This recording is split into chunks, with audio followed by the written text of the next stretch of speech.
Top 5 Bizarre and Scary Jobs for Commercial Divers. Underwater diving isn't just a recreational activity, it's an important trade with many industrial applications. Commercial divers are fearless professionals who work in dangerous environments. Most divers specialize in one type of underwater work, with the big bucks going to those who aren't afraid to take on significant health and safety risks. Here's a list of some of the most fascinating jobs that commercial divers perform. Number 5. Finding drugs. People hide drugs in a lot of crazy places, but most don't have the gumption to keep their stash in the ocean. In 2020, a group of volunteer divers surveying an artificial reef off Florida's Treasure Coast came across a square package floating in the water. When they opened it, they found a kilogram of uncut cocaine, which they turned over to the Coast Guard. This isn't the first time someone has found drugs off the Treasure Coast. In fact, locals have a nickname for the floating packages, square groupers. They are believed to be the product of drug dealers tossing their wares into the ocean when they're in danger of being caught. An even larger underwater cache of coke was found by the Greek Coast Guard in April of 2021. Following a DEA tip, Coast Guard divers found 46.7 kilograms of cocaine in a waterproof bag hidden behind a grate in the hull of a cargo ship arriving from Brazil. 23 crew members were arrested for the drug trafficking attempt. Number 4. Cleaning oil spills. The British petroleum oil spill in the Gulf of Mexico was one of the worst ocean contaminations in American history. Along with commercial fishermen and residents of the Gulf Coast, some of the most severely affected victims were the divers called in to clean up the spill. Despite the large amounts of carcinogenic crude oil floating in the ocean, commercial divers dispatched for this job were assured by BP's health and safety specialists that they didn't need extra protective gear. Cleanup crews worked up to 20 hours a day in contaminated waters, and some divers started getting sick before the job was even over. The crude oil itself was one source of contamination, but it's also likely the dispersants used by the divers to clean it up exposed them to hazardous chemicals.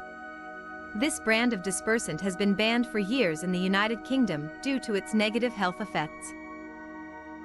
Since the spill, nearly all the divers have experienced health problems, and at least 2 have committed suicide as a result. A group of around 700 commercial divers started a class action suit against BP in 2010, which has yet to be resolved. Number 3. Exploring icebergs. You might have heard of cave diving, but how about diving in a floating ice cave? That's what professional cave diver Jill Haynorth and her team did in 2019, marking the first ever dive into the crack of an iceberg.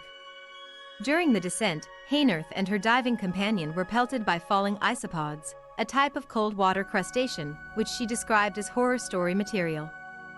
Things got even more spooky when they attempted to leave and found their entrance blocked up with massive chunks of ice that had fallen off the iceberg. The 2 divers eventually made a hole in the barrier big enough to swim back through, but the terrors didn't end their dot on the next dive. A strong current started pulling the divers into the iceberg, almost like it was trying to suck them into its freezing belly. Rather than fight the current, they let it take them away from the exit hole and towards another light source that looked like an alternate way out. When Haynorth surfaced, she found their boat was nowhere in sight, having been pulled away by the same current that sucked them into the iceberg. Eventually the crew in the boat found the divers, and they cheated death once again. On the 3rd dive, Haynorth took 2 other divers with her into the iceberg.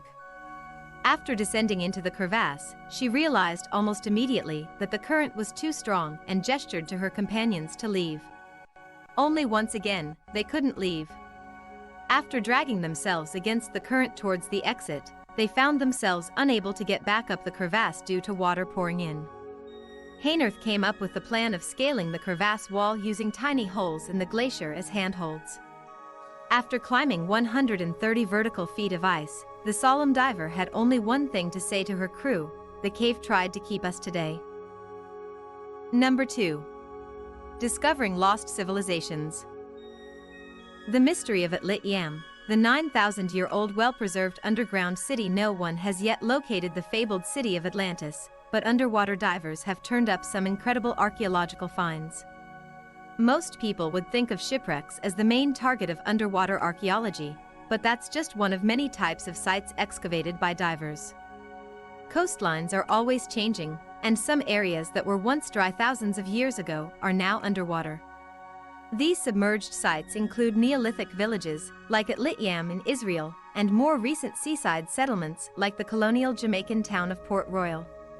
In 2020, a group of archaeologists surveyed the area off the coast of Murujuga in northwestern Australia and found 269 stone artifacts with the help of scuba divers. Radiocarbon dating showed that these specimens were between 7,000 and 8,500 years old. Most appeared to be tools for scraping and cutting, though one is believed to be a grindstone used to crush seeds into bread flour. This site was the first one over 5,000 years old to be discovered in the tropics, proving that stone tools can survive on warmer seafloors despite the threats of algae and natural disasters. Underwater archaeology projects show us that bits of the past can be found in every nook and cranny of our planet. Number 1. Nuclear diving. Nuclear power plants need a lot of water to keep running, both to generate electricity and to manage hazardous waste.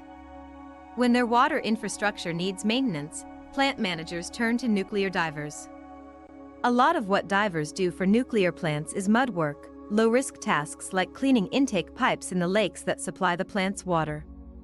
These pipes can get clogged with debris from the lake, including schools of fish who mistake the plant's heat for warm spawning water. Cleaning fish guts out of giant pipes might be gross, but it doesn't put divers at risk of radiation exposure.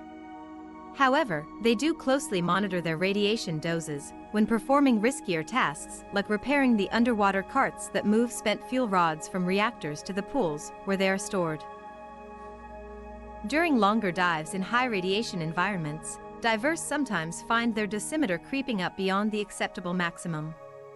When this happens, the plant managers must decide whether they're going to send someone else in or grant an extension allowing the diver to exceed the legal exposure limit.